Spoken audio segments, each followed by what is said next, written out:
Hi, sorry I'm a bit late. I had to get the kids home first. Oh, that's fine. How are the girls settling in? We have 10 minutes. Yeah, oh great. I think being younger they are more easily adaptable than Daniel. How is Daniel settling into the new town? It's a bit swings and roundabouts. He loves the outdoors and easy access to the pool. I did want to talk about what's happening at school, not just about his learning, but is he making friends? And from what I see, I mean, he's getting on with the boys well. In this group, there's a lot of, I don't know if he's told you about the boys in the group, but there's a lot of different activities. We've got the sporty boys, the boys that are involved in video games. So I think he's kind of taking his time, just getting to know who's who and where he might settle. It's a very welcoming class. I think due to the transient nature of our town, they're quite warm and welcoming. So I think he'll settle in quite quickly. Is he behaving himself though, like not acting a class clown at all, or? No. And I think the vibe in our classroom is quite engaged and studious. And from what I've seen, I think Daniel's quite astute. So I think he probably recognizes maybe that's not, that maybe that tactic won't work. But I've noticed when he gets overwhelmed, he gets a bit quiet.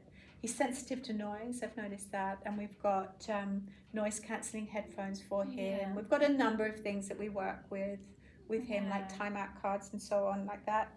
But he's mixing really well. Yeah, we just at his last school had like a lot of issues with outbursts, and I don't want him to fall behind academically because of his behaviour. Oh no, of course no. And we've got an individual student plan which I can show you that's going to help him. It's going to help him get through.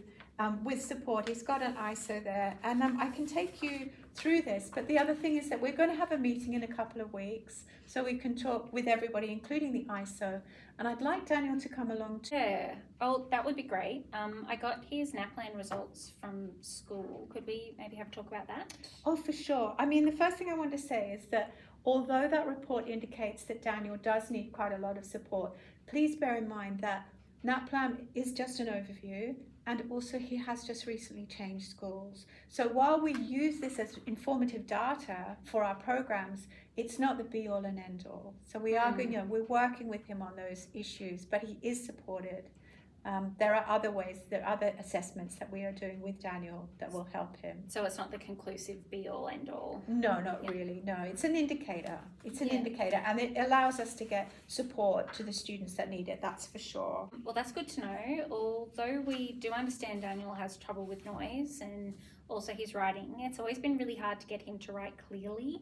And the other thing, like when he feels that he's been put on the spot, he gets his words all tangled up.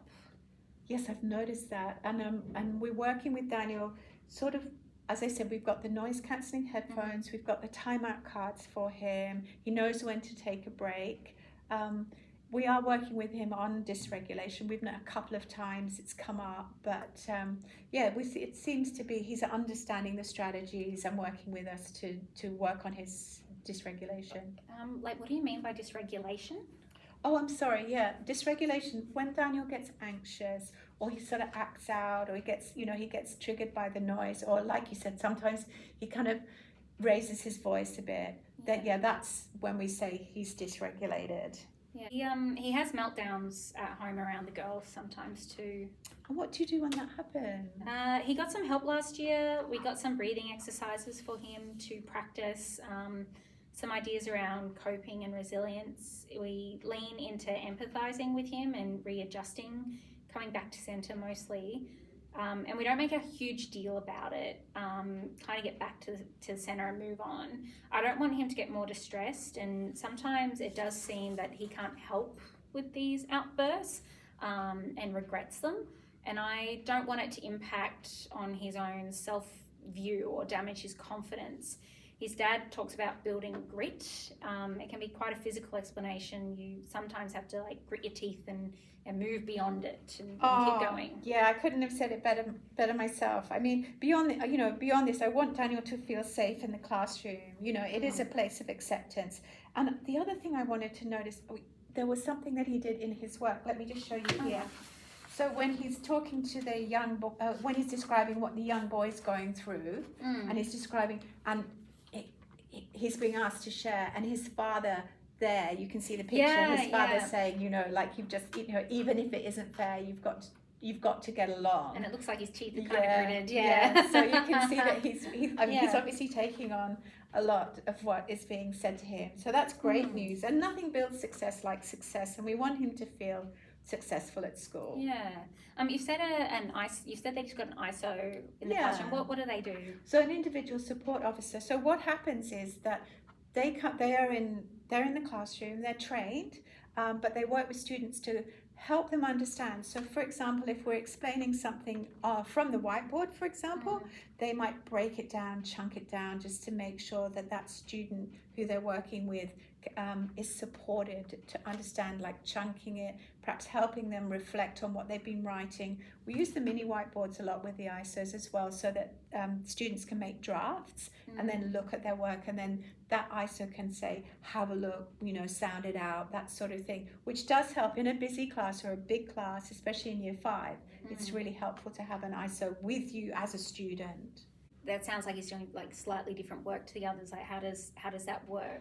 So it's quite a diverse class. So what we do is in the assessments, we make adjustments for students in the assessment. So the assessment itself is the same, but we will expect and encourage different students to achieve their own improvement. So they're improving on their own work. What we don't ever is say, like this is what student X is doing, you've got to get there. It's about improving on your own understanding and working to improve your own knowledge and the way that you express that knowledge and that you write that knowledge. So the assessment is the same.